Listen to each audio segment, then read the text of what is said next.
Adamson Lady Falcons for beating the Ateneo Blue Eagles in straight sets. We have Coach JP Nude, Avi Segi, and Shai Nitura. Coach, congratulations for this victory. Sa third set, 16-1 ang lamang nyo and hindi nyo na binitawan yung lead hanggang matapos. So, ano yung sinabi nun sa mga bata after ng second technical timeout nung lumang na kayo ng ganung kalaki?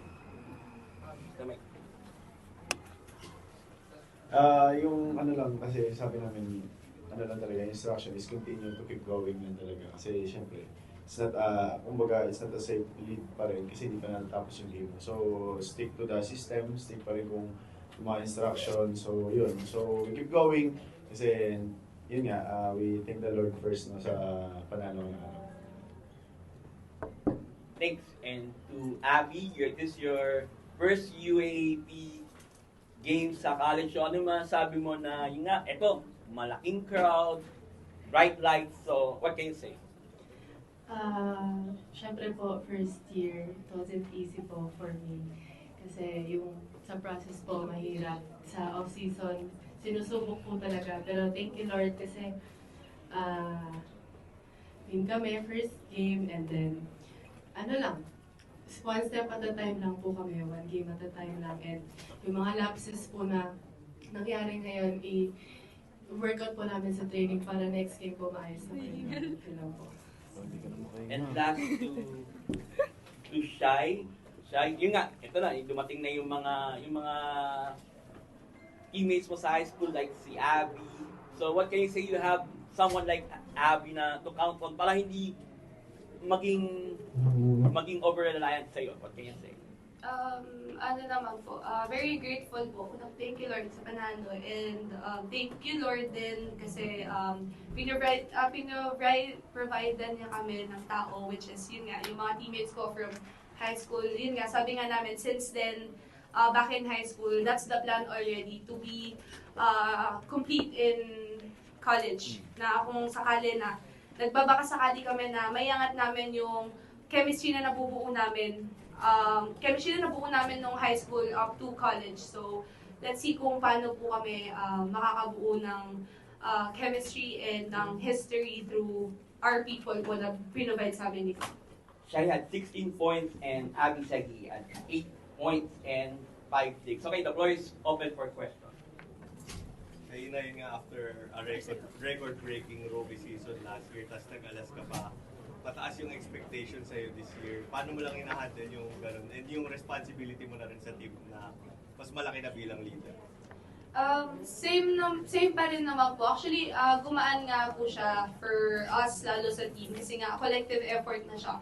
May ma-off man, sabihin natin na ma-off ako, meron na talagang siguradong sasalo sa akin. Kasi as you can see, kompleto talaga kami. We have opposite. Kung sakaling hindi kumana si Abby, we have other opposite. Kung may sakaling hindi ako gumana, meron kaming Lana, meron kaming Red, meron kaming Joy. Asayo yung rookie namin. So, deep, yes, and Ate Barbie, deep bench talaga ang meron kami. So, no pressure pa rin naman sa akin. It's for the team lalo kasi nga young team. So, marami pa yung pwedeng mangyari. Ang pinufocus lang talaga namin is yung paangat namin and mag-focus kami na mabuo kami. And overtime naman, darating na yung ibibigay ni Lord. And kung makita niyo na talagang deserve na namin makuha yung dapat namin makuha.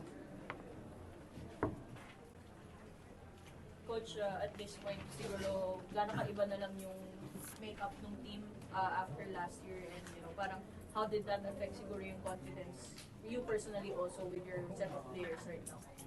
Kasi for me, no, so it's number one thing is hindi naman sobrang madali, kundi para ano na siya kumaga madaling magtrabaho because I know my players all the time. So lahat sila mostly galing sa high school. So it's easy for me to on how to paano kami magtrabaho. Tapos yun nga sa lahat naman ginagawa, yun nga talaga we need always to stick talaga dun sa system namin sa kung anong tinuturo because nga, yung sabi ko nga is we always obey more on talaga na maging successful tayo all the time. So yun lang talaga na mas for me mas better ngayon kasi I know my players and alam ko yung iba't ibang attitude and character nila. So paano ako mag-adjust for them so that na hindi kami lagi magka-clash during the training, the preparation. Abby, for you, paano mo hinahandle siguro yung pressure na, of course, kahit rookie ka, alam mo naman last year si Shai, then rookie rin siya, and coming from high school, ang laki nung naging impact niya. Siguro para sa'yo, paano mo nalang nakikita yung role mo for this team, especially as a first-year player? Ano po, pressure is there po kasi talaga eh. Pero hinayaan ko lang, naglalaro lang po kami maayos, nagtitraining ng maayos. Siyempre, nandito po sila coach, sila Shaina na nag-guide sa akin every training. So, ngayong game, wala lang akong ginawa kundi maglaro, kampanan yung role ko as an opposite, and kung paano ko i-lift up yung iba ko rin pong kasama.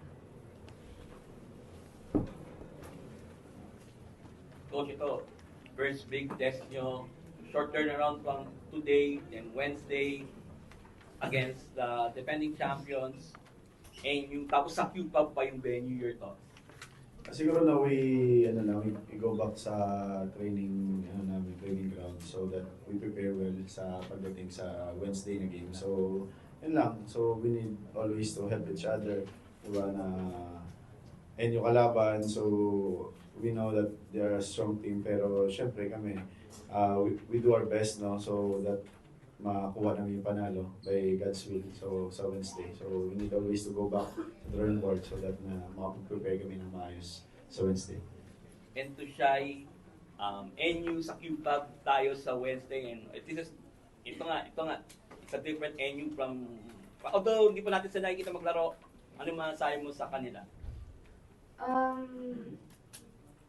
Wala po ako masasabi sa kanila. Pero masasabi ko lang po yun sa team ko is pag hahandaan po talaga namin sila kasi, I mean, all the teams naman po talaga pinaghandaan namin, even Ateneo. So, we'll try our best and God's will kung ano po mangyari, and hingi na lang din kami ng strength kay God to do the things na gusto namin mangyari for that day.